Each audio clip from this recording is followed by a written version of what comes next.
Le pones, ¿no? Porfa. Para que no se me vaya a ir, de favor.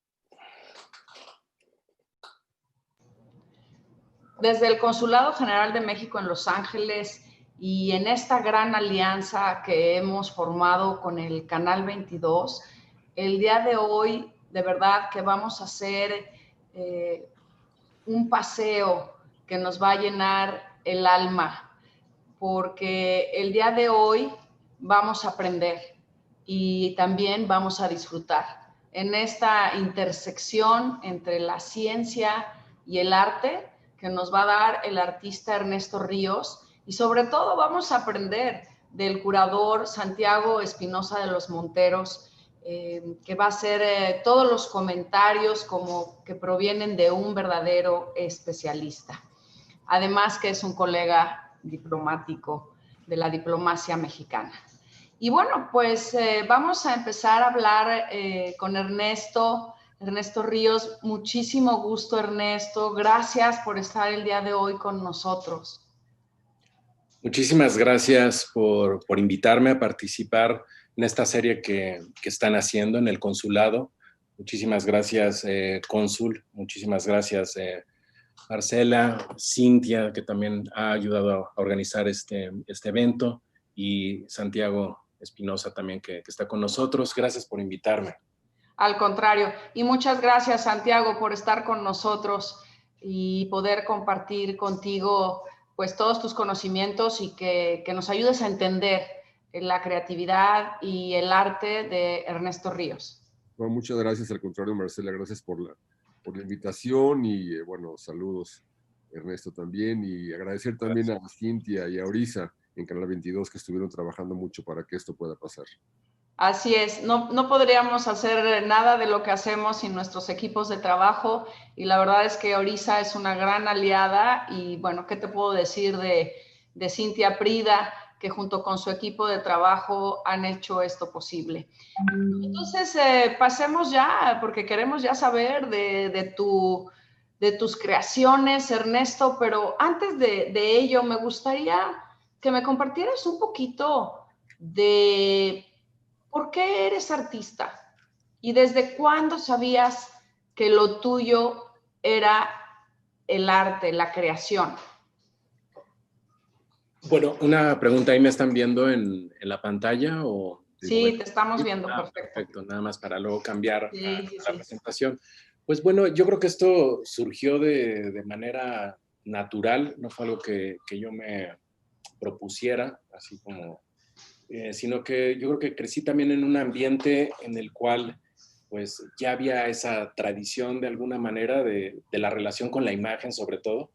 Yo vengo de una familia de padre y madre fotógrafos, y entonces crecí rodeado de fotografías durante toda la vida, ¿no?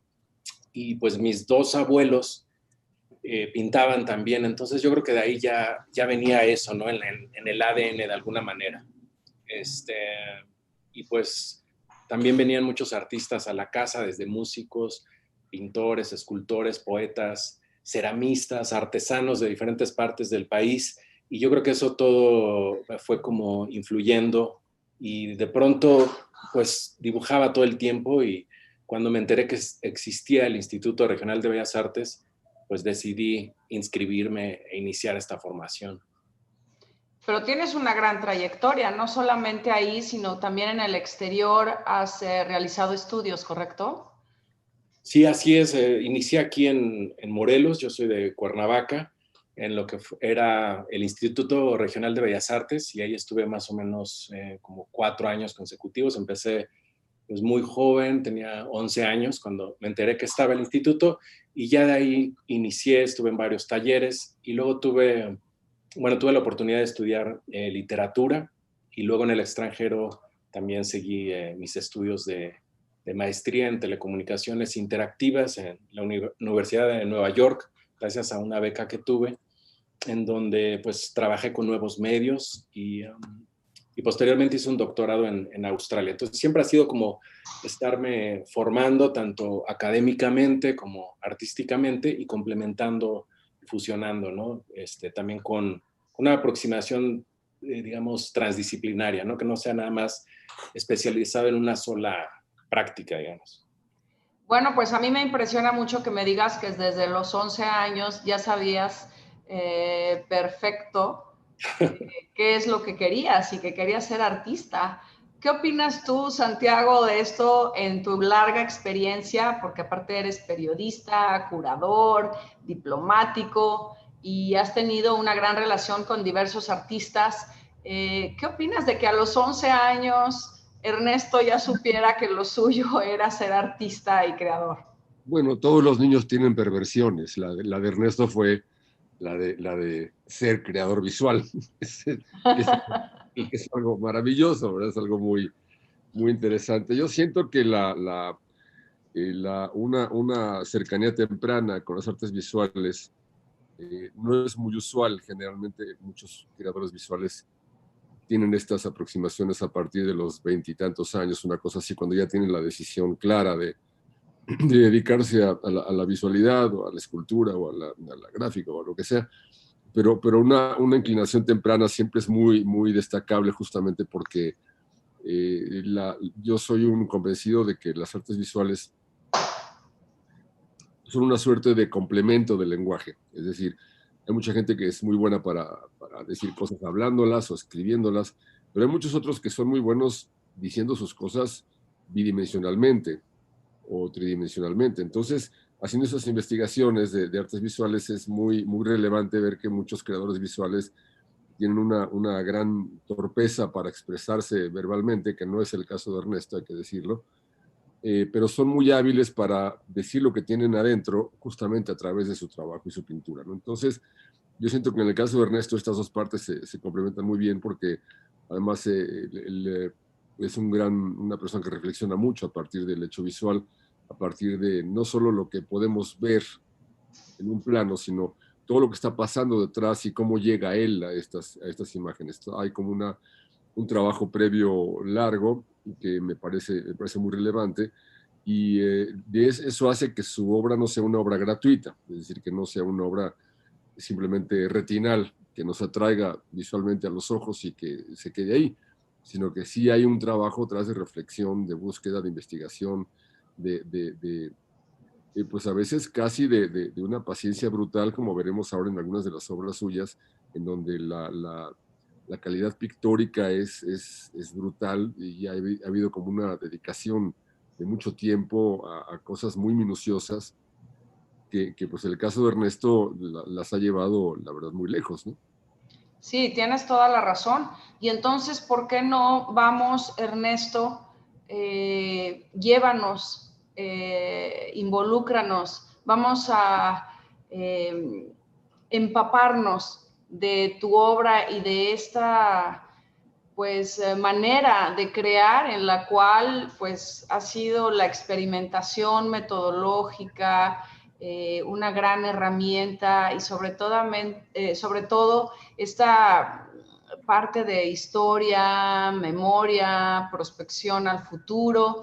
Y a mí lo que me fascina es tu involucramiento de los mitos, de las leyendas y sobre todo la mitología griega, que a mí me gusta mucho cuando hablas del laberinto, me recuerda a Teseo y al Minotauro. ¿Por qué no empezamos, Minotauro, por qué no empezamos a conocer tu obra a partir de esto? Claro que sí, con mucho gusto, Marcela. Voy a compartirles una presentación aquí que preparé para ustedes, en donde podemos hacer un un recorrido por algunos de estos pasajes, digamos, de formación y experimentación. Estos son 2 libros, por ejemplo, de lo que les comentaba hace rato, yo estudié lengua y literatura hispánicas también aquí en Morelos, en el Colegio de Morelos, donde se especializan en postdoctorados de maestría y doctorado, aunque tienen también algunas carreras de licenciatura.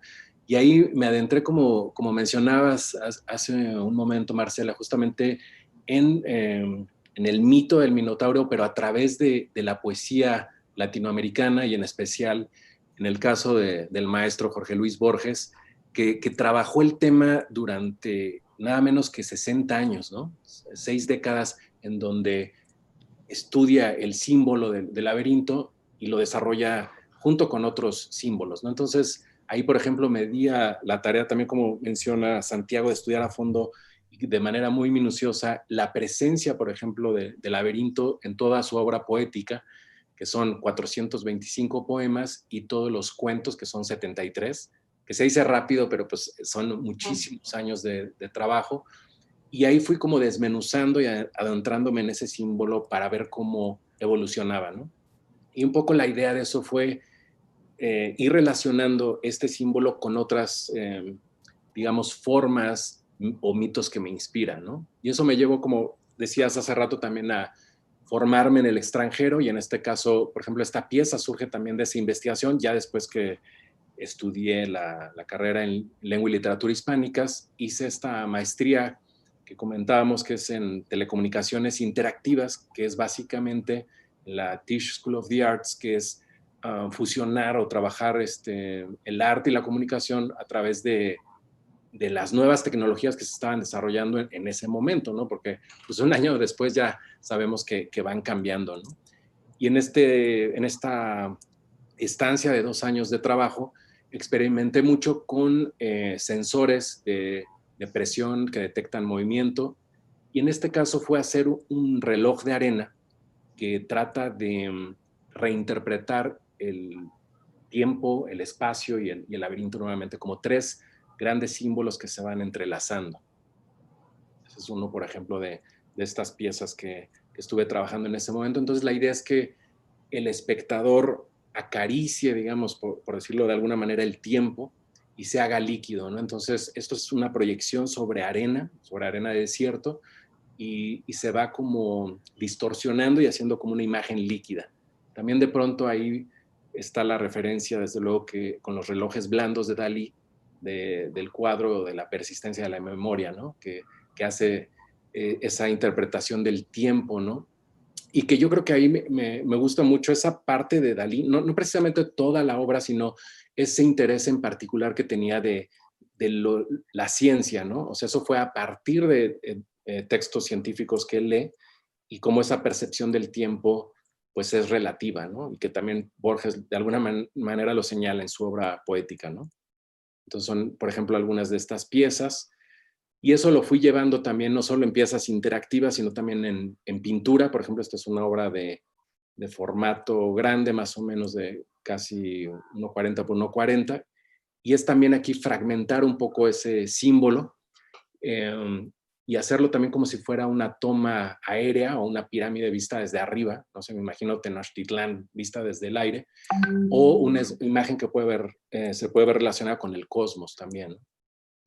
Y así he estado como explorando ese tema, pero luego con otros símbolos. Siempre le voy agregando nuevos símbolos que van, no sé, incrementando la potencia, digamos, ¿no? del símbolo. En este caso es con la pirámide también, que es algo que pues también nos representa como cultura, pero que está relacionada también con la pirámide de Egipto, o las pirámides, perdón, y de otras culturas, ¿no? Entonces aquí se une ese símbolo.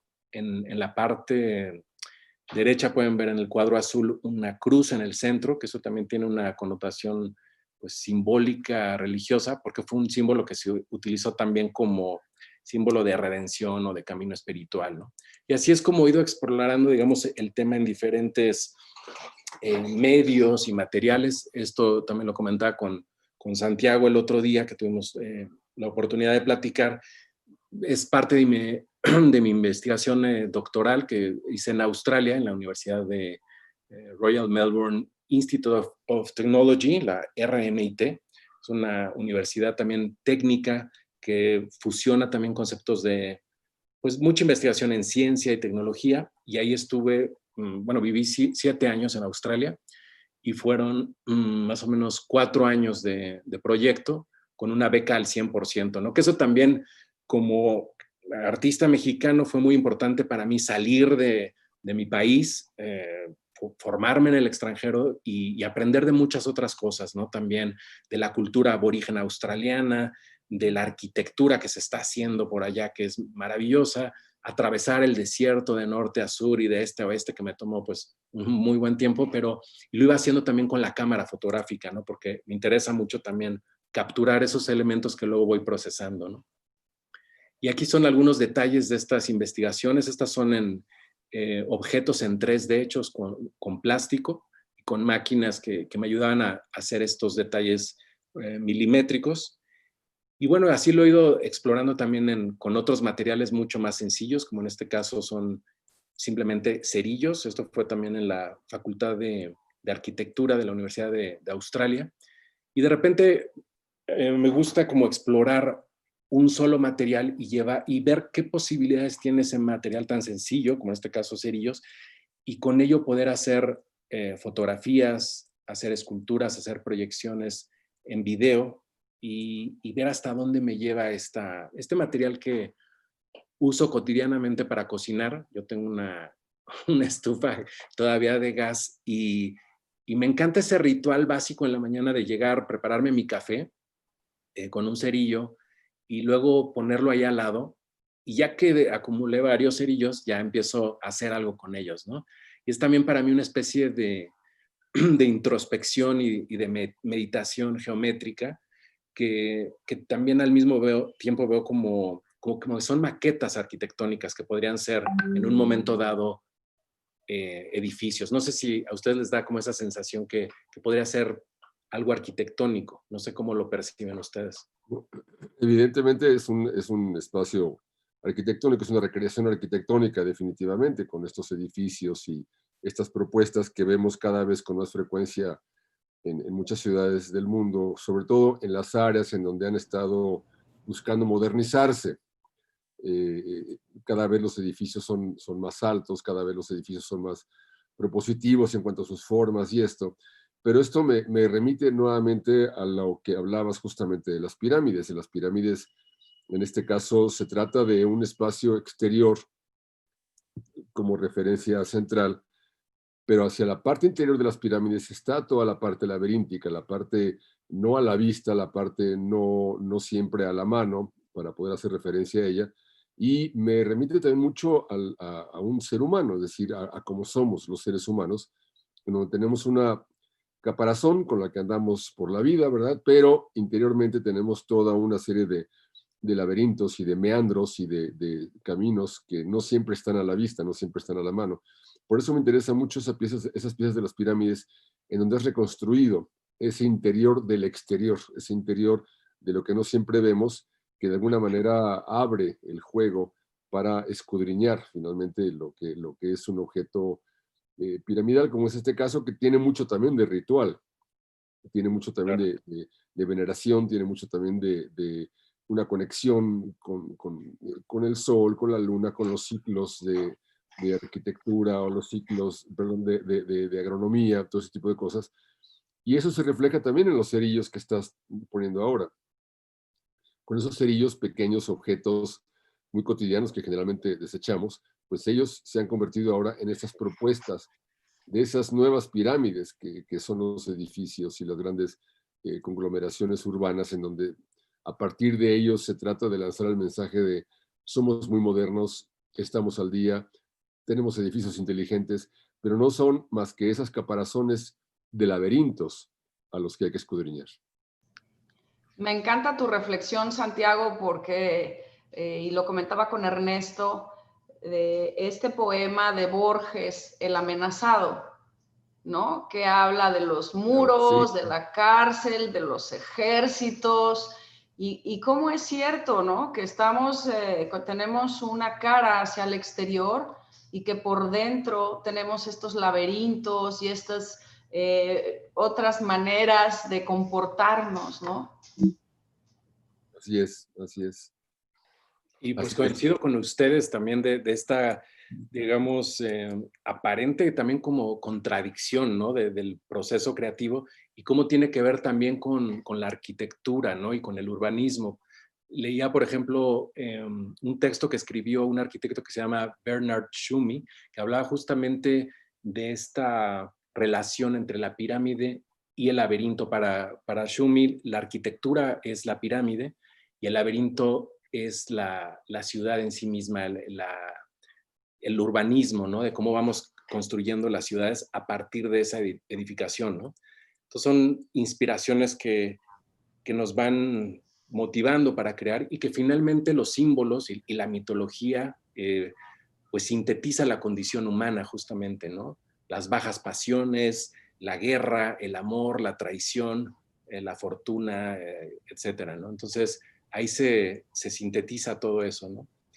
Y de repente me gusta pues sí como enfocarme en un tema, en un material, pero luego también ver la posibilidad de cómo eso genera nuevas propuestas, ¿no? Este es, digamos, un fragmento que les muestro de esos procesos, de esos rituales que también forman parte de la creación, ¿no?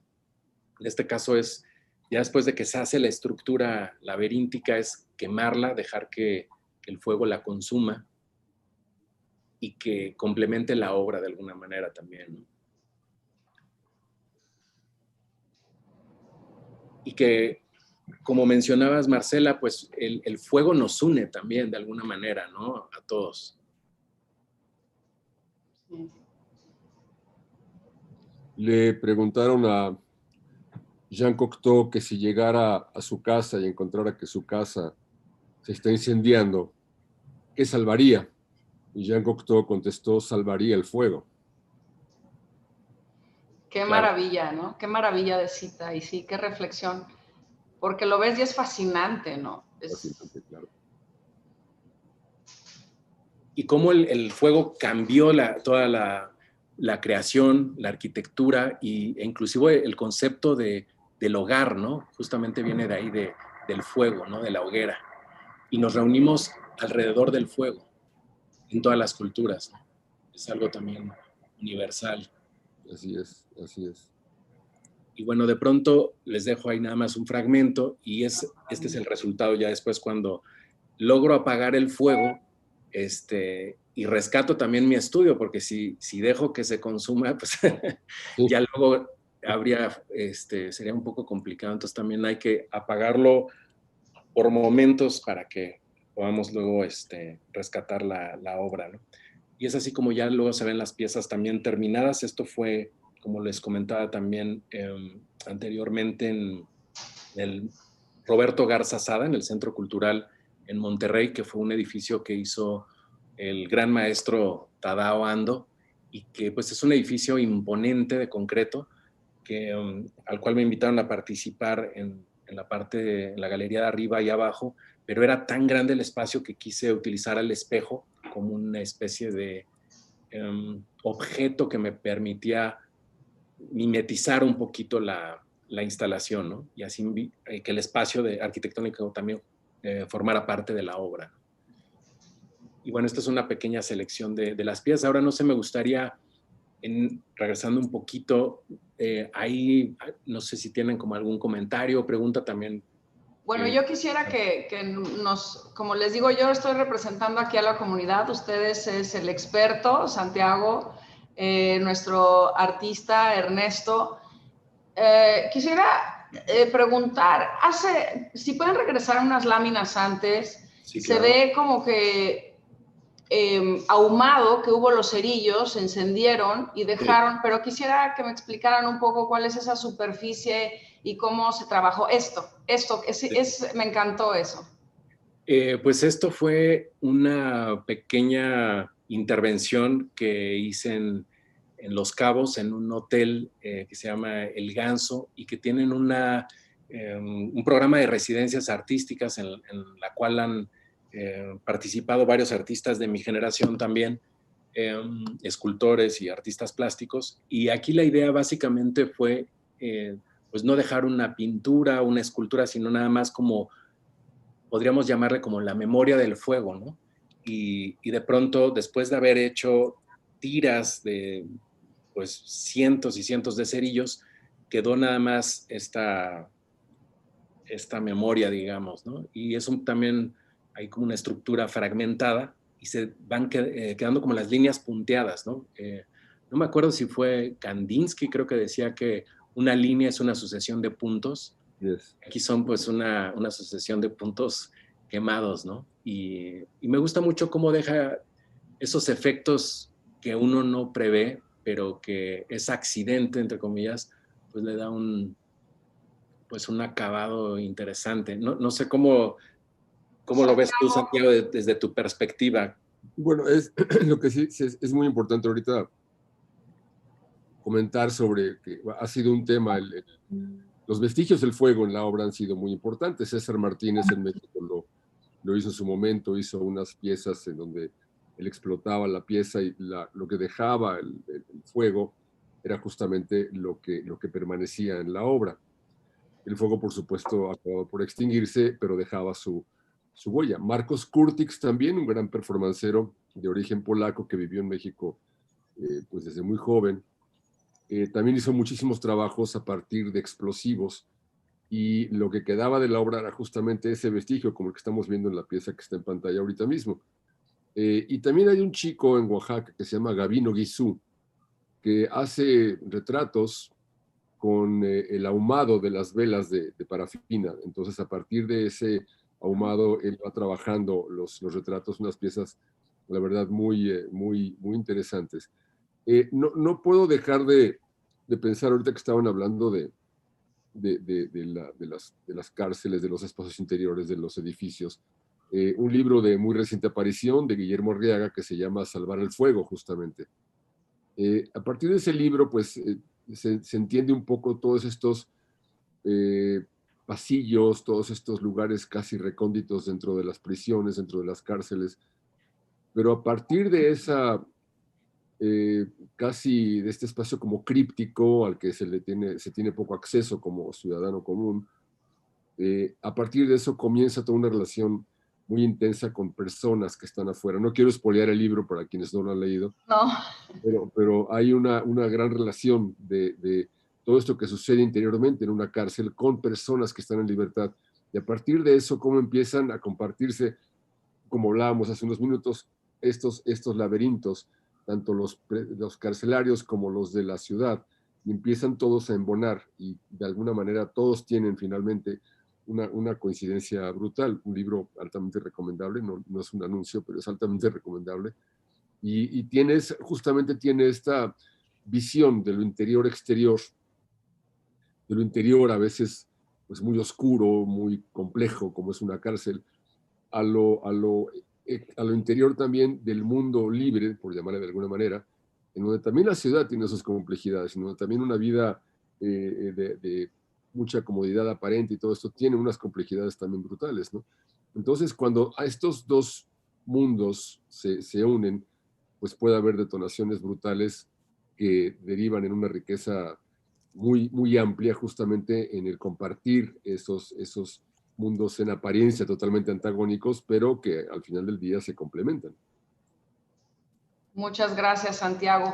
Sí, yo me quedé en El Salvaje. Todavía Salvar el Fuego, todavía no lo leo, pero estando compartiendo con ustedes esto, seguro que tengo pues el aliento para hacerlo. Y antes de ir al estreno, precisamente, que motivó esta interacción con ustedes, Ernesto, sí. ¿Quieres concluir esta parte de tu obra antes de compartir con nuestra audiencia la sorpresa que les tenemos reservada? Sí, claro que sí. Bueno, me gustaría terminar con esa exploración y finalmente el fuego como material, como señalábamos hace rato, pues sí, yo creo que desde que el hombre es hombre se ha utilizado. Yo creo que no hay en ese sentido un material nuevo, ¿no? O sea, el bronce durante cuántos miles de años se ha utilizado, ¿no?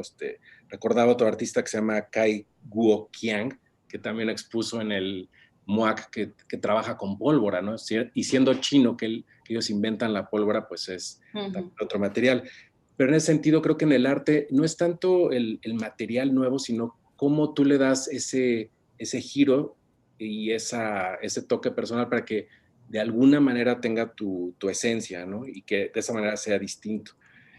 Y bueno, eso finalmente también me fue llevando y esas exploraciones a otra cosa que les quería enseñar brevemente también, que es la exploración de la geometría en un proyecto que llamé Geometrías de Luz, que fue presentado en la Galería de Jardines de México, y que ahí fue básicamente, digamos, interpretar los 5 sólidos platónicos como formas geométricas perfectas, y estos son, digamos, parte de ese proceso de estructuración, ¿no?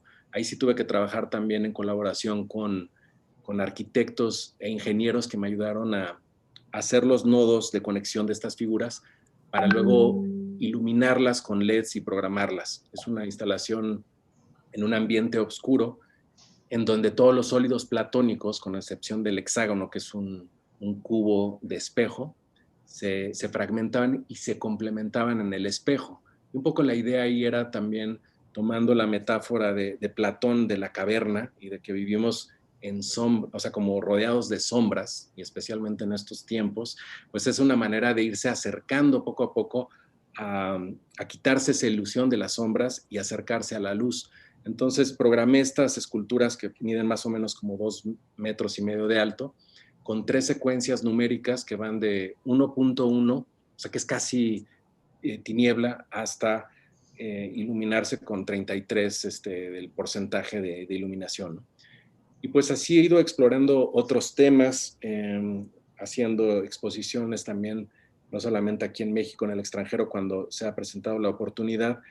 Y últimamente, que es lo que comentaban, pues la presentación de un trabajo que he venido realizando a partir justamente pues de la pandemia, ¿no? Y del virus.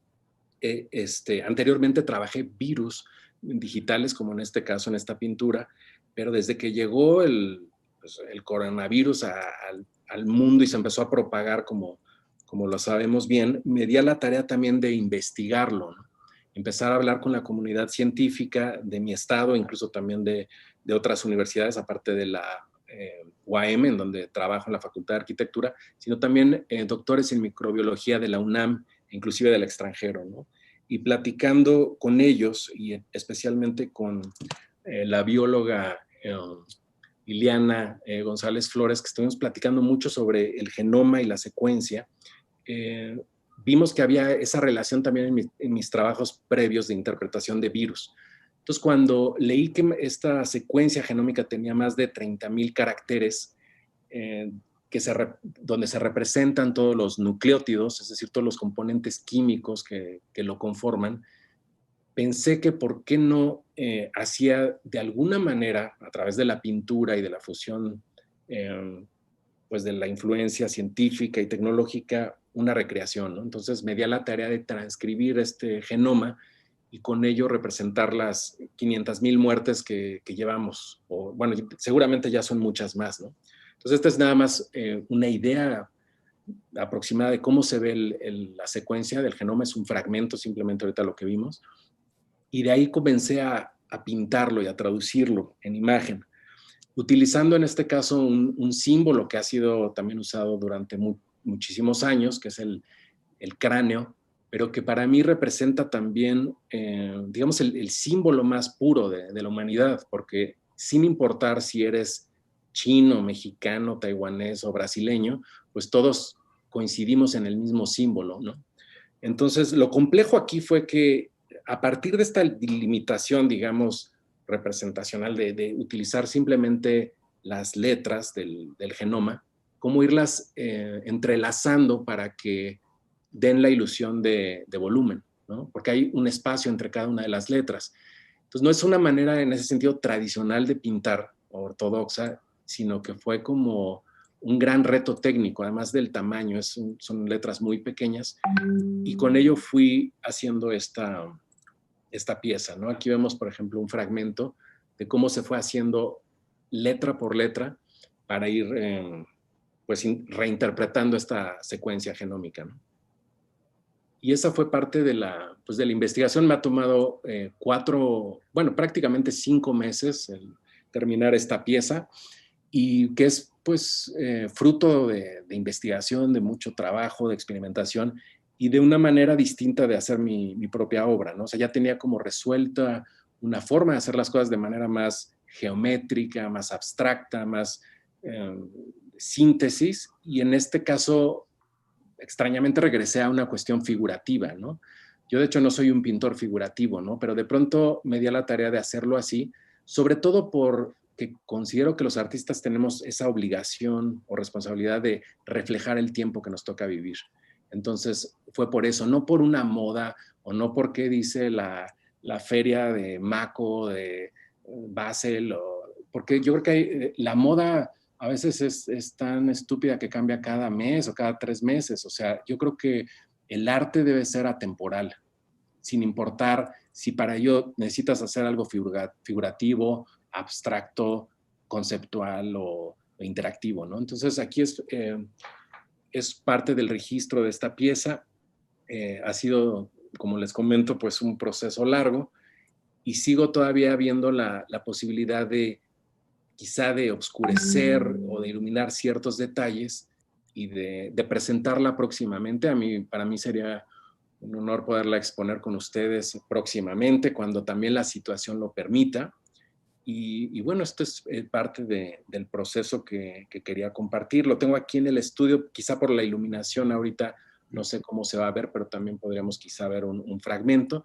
Y pues es esto, ¿no? El reflejar la época que nos toca vivir a través del arte fusionado con la ciencia y la tecnología, ¿no? Ese es básicamente el proceso. Santiago, ¿qué nos puedes comentar sobre esta maravillosa obra? Bueno, yo ya la conocí en fotografía a partir de la invitación de ustedes, pero cuando la pude ver en vivo, la verdad es una obra impresionante, es de una enorme personalidad, es una pieza muy, muy potente. Y la sorpresa es que al uno acercarse a la pieza encuentra uno justo lo que uno está mirando en la pantalla en este momento, que es una cantidad de letras hechas con un pincel de un pelo, ¿verdad? De un pincel muy, muy, muy fino, y que, bueno, refleja, por supuesto, un trabajo brutal, un trabajo de una enorme paciencia, y le hacía yo la broma a Ernesto que si estaba en alguna terapia o algo para tener que hacer una terapia ocupacional, pero es una obra realmente potente, una obra de muchísima, muchísima presencia. La vuelta a la figuración me parece muy interesante en una trayectoria como la de Ernesto, justamente cuando él ha venido haciendo un trabajo más cercano a la geometría, más cercano a la arquitectura, más cercano a otro tipo de reflexiones, como el objeto en el caso de los cerillos. Y me parece muy importante justamente porque sí atiende a lo que él mismo menciona, de que tenemos que, como creadores visuales, hay que reflejar un poco el momento en el que se está viviendo. Y obviamente este momento de la pandemia, pues a todo el mundo nos ha marcado de una manera o de otra. Y en el caso de Ernesto, pues a él lo llevó a hacer esta pieza. No desentona, es decir, es una pieza que sí tiene cercanía con el resto de su trayectoria, es una pieza que de alguna manera es derivación de una serie de reflexiones previas que él hizo, y lo interesante es que esas reflexiones de temas geométricos, de temas de las pirámides, de temas de objetos que se queman como los cerillos, lo llevan a un objeto totalmente figurativo, y no a cualquier objeto, lo llevan a un cráneo, con toda la representatividad que puede tener un cráneo, y el lugar común también que es un cráneo. Es verdad que lo compartimos brasileños, singapurenses y norteamericanos, compartimos justamente ese cráneo. Sin embargo, la aproximación a él en cada cultura es totalmente diferente. En la mexicana, evidentemente, lo tenemos casi casi que nuestro ADN, ¿verdad? El cráneo es algo que nos comemos en azúcar, que lo tenemos a la mano todos los días, que jugamos a las calaveritas. Quizás porque los mexicanos tenemos muy claro que la muerte finalmente va a acabar ganándonos la partida en algún momento de nuestra existencia, pero en vida somos nosotros quienes le ganamos la partida a la muerte. Eso no lo tienen muchas culturas, más bien lo tienen como algo totalmente aparte, y lo tienen como en un cajón al que no les gusta mucho asistir. Entonces, este caso de la presencia de un cráneo me parece fundamental en el trabajo de de Ernesto, justamente porque nos lleva a una reflexión mucho más universal, mucho más actual, contemporánea, en donde ese cráneo se convierte ya no solo en una reflexión de una sociedad como la mexicana, sino una reflexión mucho más global, a partir inclusive justamente de la estructura interior que tiene esa pieza, que es toda esta revelación decodificada de todos los genomas, los virus, los ADNs. Entonces ahí hay todo un lenguaje escondido que finalmente da cuerpo a una pieza reconocible. Esa pieza me parece brutal.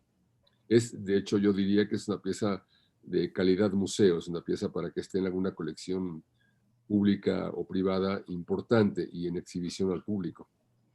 Por supuesto, no es cualquier obra, es una obra extraordinaria porque yo diría que es un testimonio artístico de la historia, de un momento tan grave, tan terrible que estamos enfrentando la humanidad, y es un testimonio artístico de lo que estamos viviendo.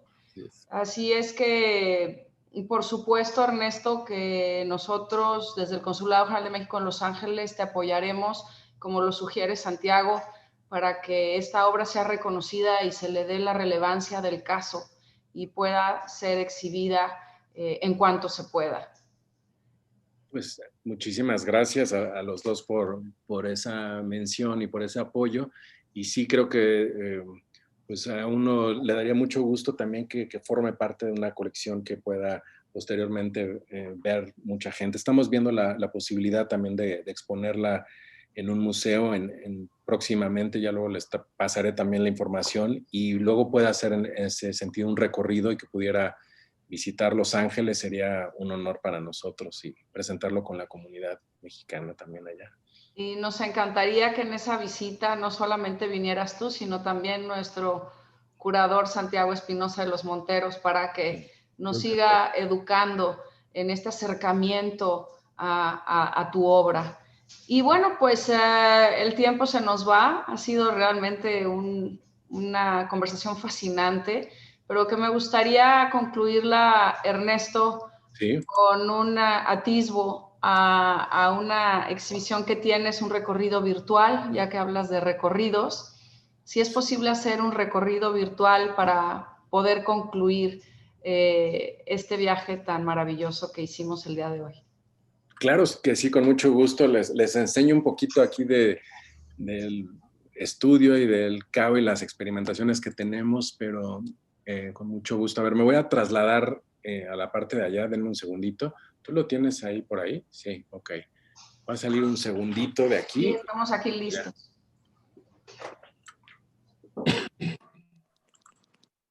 Y Santiago, te quiero invitar también para que puedas apoyarnos en el consulado a la distancia cuando tengamos este tipo de presentaciones, porque la verdad es que hemos aprendido muchísimo de ti. Yo encantado, gracias, pero gracias. Con muchísimo gusto. Y aprender de Santiago también siempre es un honor. Es uno de los críticos de arte o expertos en arte, aunque diga que no, pero para mí lo es y ha sido de los grandes maestros que ha también marcado en la historia del arte mexicano, ¿no? Y cómo ha posicionado también en ese sentido con su opinión el trabajo de muchos colegas, ¿no? Entonces creo que será un honor también poder participar con él, cómo no, con mucho gusto. Dios, me ruborizo, me voy a salir de este chat ya porque me ruborizo mucho. No, además somos colegas en la diplomacia y no puedes dejar sola a tu colega. No, eso no. Cuenta con eso. Exacto, pues aquí simplemente pusimos algunos experimentos el día de hoy, que de repente no todos son maquetas, sino que de repente son cosas que voy encontrando en la naturaleza y que puedan servir como referencia simplemente para posteriormente hacer algo después con ello, ¿no? Este es uno de los cuadros que les comentaba hace rato. Aquí por la luz de repente se ve muy iluminado, es más oscuro de lo que se ve, pero es también un cuadro que muestra un virus, en este caso digital, ¿no? Y que de alguna manera dio pauta también al otro que estábamos viendo hace un momento, ¿no? Pero ya con el ADN la secuencia genómica del virus, ¿no? Estos son simplemente experimentos y maquetas que hemos hecho con diferentes materiales aquí en el estudio. Ernesto, preguntaba a la audiencia que cómo se preserva la obra, principalmente esta que está constituida con cerillos. ¿Cómo la preservas? Pues con muchísimo cuidado y a veces encapsulándola o bueno, poniéndoles, como en este caso, un capelo, puede ser de vidrio o de acrílico y en cajas con plástico para que envolverlos, ¿no? Básicamente, y que de esa manera se puedan conservar, porque sí, en efecto, es como, pues son muy frágiles en ese sentido, ¿no? Pero, por ejemplo, la madera de un cerillo, que es una madera pues muy sencilla, muy viva, de alguna manera, no es una madera tropicalizada o desflemada, ni mucho menos. ¿Cómo haces para que a la vuelta de los años esas piezas, esos cerillos, no empiecen a sufrir por el clima y a deformarse y esto? ¿Hay algún tipo de, has puesto algún tipo de spray conservador, como se pone a las piezas, por ejemplo, de carbón o de pastel o de gráfica, donde se les pone un fijador? ¿Has hecho ese tipo de trabajo con esas piezas? Pues fíjate que recientemente estuve platicando el fin de semana con un gran arquitecto mexicano que se llama Julio Amezcua, que él trabaja mucho la madera, con influencia, digamos, desde el trabajo de la madera japonesa, lo que se ha hecho, por ejemplo, en Suecia, en casas de madera, y me estaba diciendo que él tiene también en ese sentido como una técnica que le permite que la madera esté protegida y dure más tiempo. Entonces yo creo que ese es el siguiente paso, ponerles una especie, con una compresora, eso para que se proteja, ¿no? O sea, y en ese justo proceso estoy de investigación para que puedan, pues, durar más tiempo, ¿no? Pero también hasta cierto punto es un material que, pues, no va a durar quizá como otros materiales que, pues, que sí son, pues, bueno, si no eternos, y duran mucho más, ¿no? Pero en esta investigación también estamos, ¿no? De cómo hacerle para que puedan durar más tiempo, ¿no? Y aquí es la otra parte que les quería mostrar, que es ya el cuadro en vivo, pero que a veces por la iluminación me gusta como cuando ya está un poco más oscuro, que es ya una luz como más pareja, ¿no? Y me gustaría enseñarles también brevemente aquí unos detalles de cómo surge el proceso, ¿no? Que a veces no se ve eso, pero es parte como de los primeros bocetos que hice, solo que en este caso, hecho con la computadora, tenía como una apariencia como todavía más, como mucho más plana, ¿no? Entonces el interés fue aquí poco a poco irle dando volumen ya en la imagen final, ¿no? Entonces he estado buscando muchos cráneos, y también cómo se ha representado en la historia del arte por diferentes artistas para, pues, también tratar de poner mi impronta y hacerlo de una manera distinta y original, ¿no? Que eso es también luego algo como una tarea muy complicada, ¿no? De ese camino de intentar hacer algo que se ha representado mucho, pero darle un toque distinto. Entonces esos son algunos de los bocetos y algunas otras piezas que tengo por aquí que se vieron hace rato en la presentación, pero aquí que en vivo pues cobran pues, como otro sentido, otra textura, ¿no?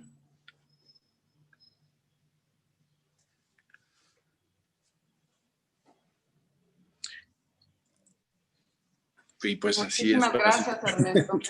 Santiago, ¿algún comentario final? Nada, pues que la verdad les agradezco muchísimo la invitación. Ha sido todo un placer poder hacer la visita al estudio de Ernesto, meterme más con su obra, con su discurso. La verdad es que ha sido muy gratificante. Me parece un autor relevante. En fin, hay que tomarlo en serio. Entonces esa parte me parece muy importante, ¿no? Yo siento que muchos de los procesos de los que hemos tenido oportunidad de conocer ahora no siempre están a la vista. Son justamente los laberintos de esa creación que no siempre tenemos enfrente de nosotros, ¿no? Entonces esta aportación tuya, Ernesto, pues me parece brutal en el sentido de que nos has compartido la parte interior de la pirámide, que es tu trayectoria y tu trabajo, ¿no? Y por ahí, pues, gracias. Muchísimas gracias, Santiago. Muchas gracias por tus palabras y por ayudar a hacer que el trabajo sea más accesible también, ¿no? Creo que esa es una de las grandes labores de quienes estudian el arte, y la factura y la tradición, la historia, que hacen que esos trabajos puedan ser más accesibles para el público. Entonces, pues muchísimas gracias por tus comentarios. Al contrario. Al contrario. ¿Algún otro mensaje, Ernesto, antes de concluir? Pues nuevamente agradecerles a ustedes esta invitación. Pongo un pausa por un momentito. Agradecerles a todos ustedes el darme la oportunidad de convivir, de platicar y de dar a conocer el trabajo a partir del Consulado de México y también con la ayuda del Canal 22. Así que pues les agradezco mucho esta oportunidad.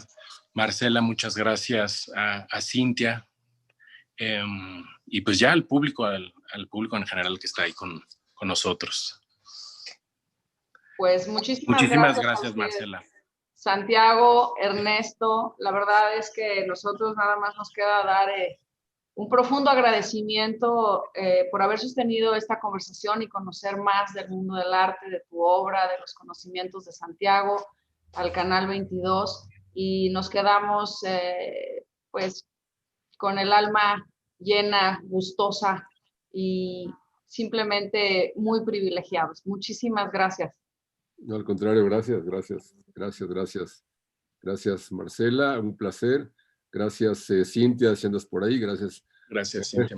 Seguiremos en contacto. Nos faltó ver Artemisa, Ernesto, eso sí, estamos faltando. ¿Quién sabe por dónde está? Se escondió, pero esa es como la gran musa que dirige el estudio, porque ella va coordinando todo por aquí. Entonces, no sé por dónde se escondió. Yo creo que le asustan las cámaras, así que...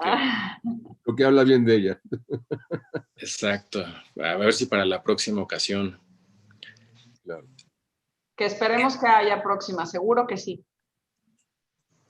Pues muchas gracias, Cónsul, gracias, Marcela, Cintia, y a todos los que hicieron posible esta transferencia, esta comunicación. Sí.